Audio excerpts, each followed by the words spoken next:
this evening.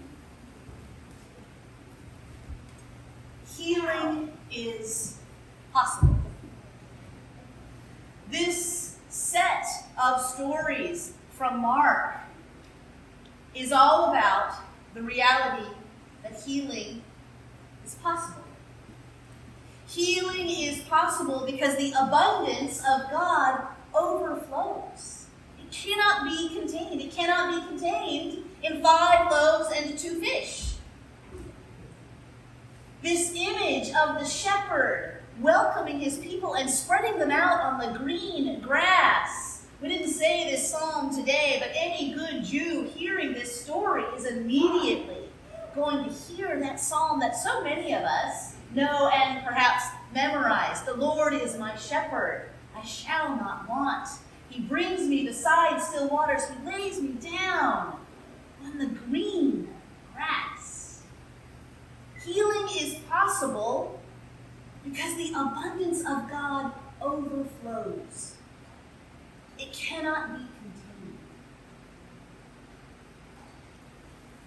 And the reality is that healing is a threat to the world around us. It's a little strange as Mark tells us this story of this abundant healing of God and of the disciples. Did you catch that? The disciples go out 2 by 2 and they heal people. They get to do what Jesus has been doing for chapters at this point in Mark. He's been zigzagging across this lake between Jew and Gentile, lands back and forth, healing, casting out unclean spirits, and then casually, all of a sudden, the 12 dudes following him get to be healed. They get to go and heal themselves. 2 by 2. Jesus sends them out and he says, don't linger. If you're welcome, stay, heal. If you're not, brush the dust off your feet and just move on. Move on. That's what Jesus has been doing, moving on, back and forth, around all the people with this abundant healing. And yet in the middle of this set of stories, we get a flashback. We get a flashback to a horrible story. A dark story. A story of a man who spoke truth to a king, and a king who kind of liked what he had to say. Right? It says Herod was uncomfortable with what John the Baptist was saying, but he liked to listen to him. There is something deeply appealing about the truth.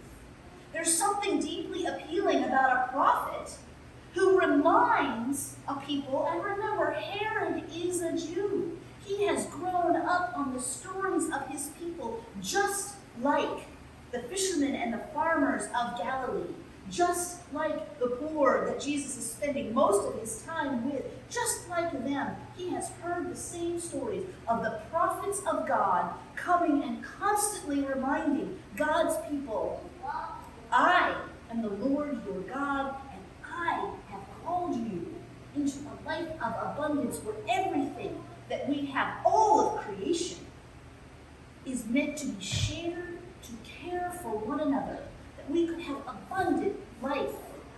All of creation exists for the mutual healing and flourishing of one another. That is a deeply appealing message. I don't think there's anybody in the world who doesn't like that, who doesn't want to hear it, who doesn't find something deeply appealing about it. But when you are invested in the powers that be, when you are invested in the way the world works right now, that healing, it is threatening. Crowds followed John the Baptist in the desert. The beginning of Mark, right? All these people are following John the Baptist out in the desert. And then Jesus comes along and even more people. Not just rural people from the countryside, but people from the cities. Last week we had a leader of the synagogue come to Jesus. Everybody is following Jesus, and when you are a king whose power is fragile and dependent on things working the way that your power says they should work, the way the system works, it is threatening. And he may have been sad about silencing the voice of this prophet, but the reality is he didn't. He beheaded John the Baptist. Icons of John the Baptist have him with a head on, thank goodness. But there's almost always a platter at his feet with his head. Mark inserts this in the middle of this story because while healing is possible and healing happens, healing is a threat. This is blatant foreshadowing on the part of Mark. Because the story of Herod happened really before Jesus' ministry kicked off. As a matter of fact, according to Mark, it's the reason Jesus kicked off his ministry. This powerful prophet had been silenced, and so Jesus steps into that silence and says, healing is possible. The abundance of God is for everybody, and zigzags back and forth between Jew and Gentile to remind people that God is for everybody.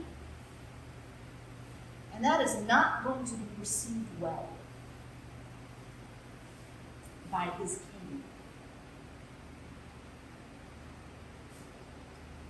What we do at St. Philip isn't actually always received very well. It's hard. Had some interesting emails from neighbors recently about our unhoused neighbors across the street. I have regular conversations with folks about the unhoused neighbors who sleep on our porch. Somebody has found out, I didn't know that she didn't know, but found out that we are looking at building affordable housing and is concerned. It's concerned because the reality is affordable housing doesn't necessarily help property values around it, or at least that's the story we tell. The facts are actually quite different. But people are afraid, right? The way that we make money in this country is we actually buy homes, and then we sell those homes for a little bit more. Yeah. That's how we do it. Property exchange is how our country functions.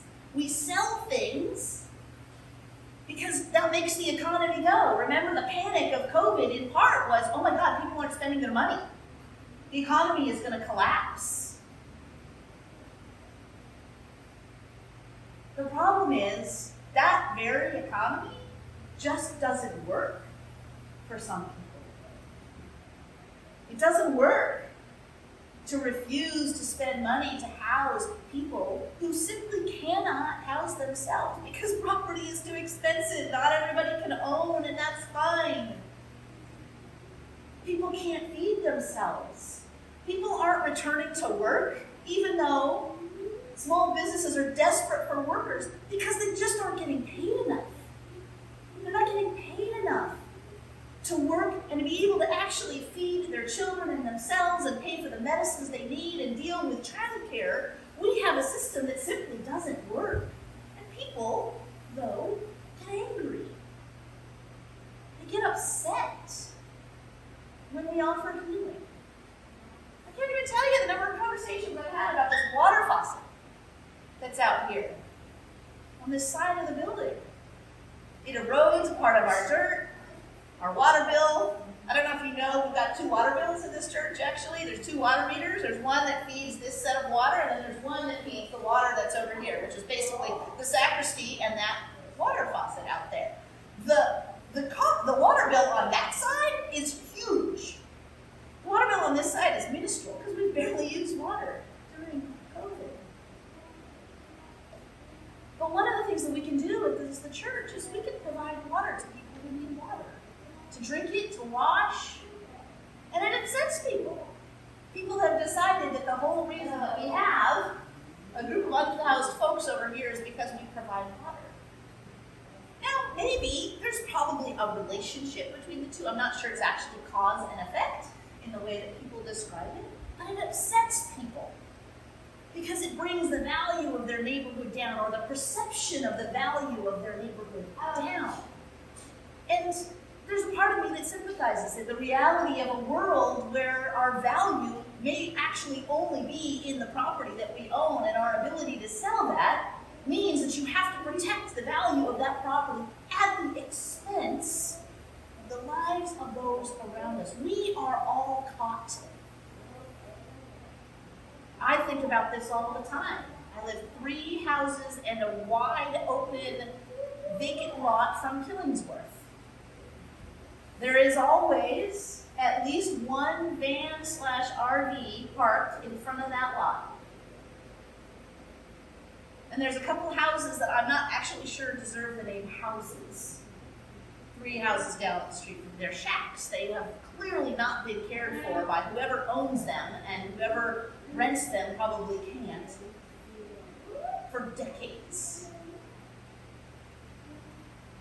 And some of my neighbors are not so happy about that. I've got some friends who've come over who comment on occasion about the folks out there. And it's hard. I have to admit it's hard. I've gone out at 10 o'clock at night and said, could you just not run your generator all night long? My bedroom window is right there. It's hard figuring out how to live in a world where healing is actually not being made available to everybody around us. And it's hard to keep doing that as a church. When we're tired, when we're older, when we're small, it's hard. But it is also the call of the gospel. It is who we are made to be. When we are baptized into Christ, when we put on Christ, we enter into a community utterly and 100% committed to the freedom and the flourishing of all. That doesn't mean we do it well. It does not mean we do it without an abundant amount of sin. There is no perfection in baptism. There is a call to repent, a call to turn, a call to always do our best to take whatever bread we have, whatever fish we have, whatever water we have, and share it in whatever way we can. We're not going to do it perfectly. It's not the call. We're not going to necessarily even succeed. Not the call. But we are Jesus' disciples. We are the ones who go out 2 by 2. Not some special 12, not some of the ordained priests sitting in this room. We are the followers of Jesus. We are called out to go out 2 by 2 to our neighborhood and to ask them, what do they need to flourish? What do they need for healing? What do they need so that their lives can be abundant and they can leave the green grass full? That's our call. That's who we're called to be, big or small. That is our call. Amen.